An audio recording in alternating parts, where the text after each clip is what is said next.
بچوں کا ختنہ کرنا۔ قال اللہ تعالی ثم اوحینا الیک ان اتبع ملت ابراہیم حنیفا وما کان من المشرکین۔ سورۃ النحل آیت نمبر 123۔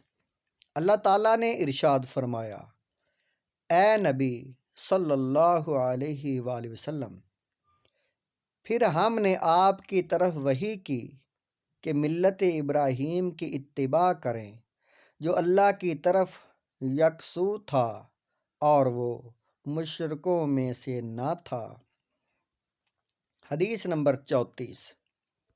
وعن ابی ہریرہ روایتاً الفطرۃ خمس او خمس من الفطرۃ الختان والاستحداد ونتف الابط وتقلیم الاظفار وقص الشارب۔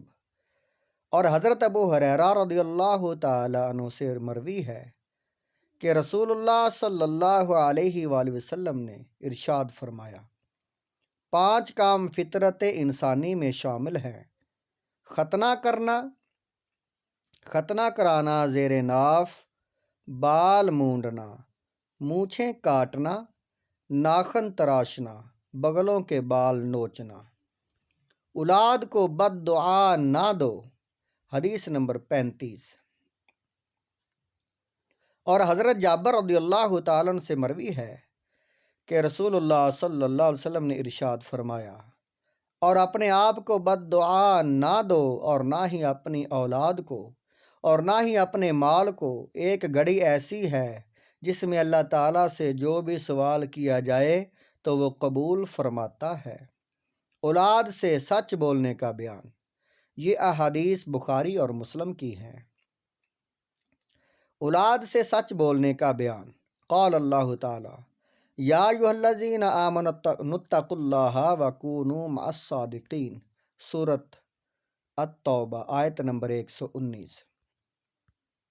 اللہ تعالیٰ نے ارشاد فرمایا، اے لوگو جو لوگ ایمان لائے ہو، اللہ سے ڈرو اور سچ بولنے والوں کے ساتھ ہو جاؤ۔ حدیث نمبر 36۔ اور حضرت عبداللہ بن عامر فرماتے ہیں کہ ایک دن میری والدہ نے مجھے آواز دی جب کہ رسول اللہ صلی اللہ علیہ وسلم بھی اسی مقام پر تشریف فرما تھے۔ میری والدہ نے مجھے کچھ دینے کا وعدہ کیا۔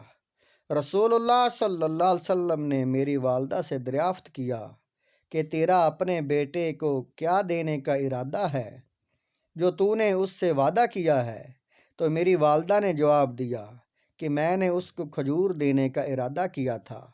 تو آپ صلی اللہ علیہ وسلم نے فرمایا، اگر تو اس بچے کو کوئی چیز نہ دیتی تو تیرے اعمال نامہ میں جھوٹ لکھا جاتا جس کا تجھے گناہ ہوتا۔ اولاد کو اچھی تعلیم دو۔ حدیث نمبر 37۔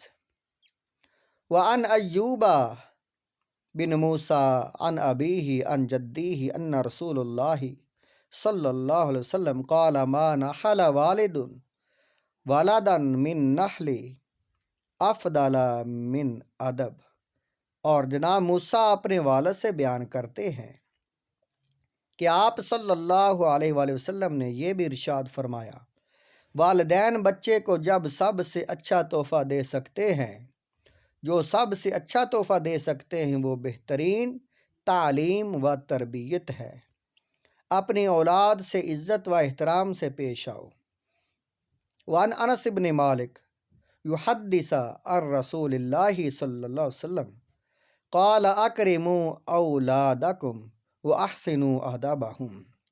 اور حضرت انس بن مالک رضی اللہ تعالیٰ عنہ سے مروی ہے کہ نبی کریم صلی اللہ علیہ وسلم نے ارشاد فرمایا، اپنی اولاد کو عزت دو اور ان کی اچھی تربیت کرو۔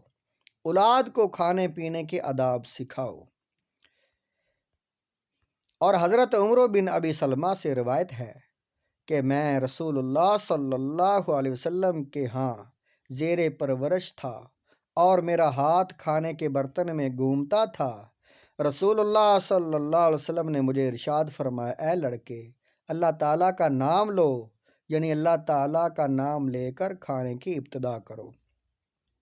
دائیں ہاتھ سے کھاؤ اور اپنے آگے سے تناول کرو۔ اس کے بعد میرے کھانے کا اسلوب یہی رہا، یعنی آپ صلی اللہ علیہ وسلم کے اس فرمان کے مطابق رہا۔ اولاد کو شکل و صورت سنت کے مطابق رکھنے کی ترغیب دو۔ حدیث نمبر 40 وعن ابن عمر ان النبی صلی اللہ علیہ وسلم رآ صبیا قد حلق بعد شعره وترك بعده فنهاهم عن ذلك وقال احلقوه كله او اتركوه كله۔ اور حضرت عبداللہ بن عمر رضی اللہ تعالیٰ عنہما سے مروی ہے کہ نبی کریم صلی اللہ علیہ وسلم نے ایک بچے کو دیکھا کہ اس کے سر کے کچھ بال مونڈ دیے گئے تھے اور کچھ رہنے دیے گئے تھے۔ آپ صلی اللہ علیہ وسلم نے اس سے منع کیا اور ارشاد فرمایا، اس کے سارے بال مونڈ دو یا سارے رہنے دو۔ وصلی اللہ تعالی علی خیر خلقہ محمد و آلہ و اصحابہ اجمعین۔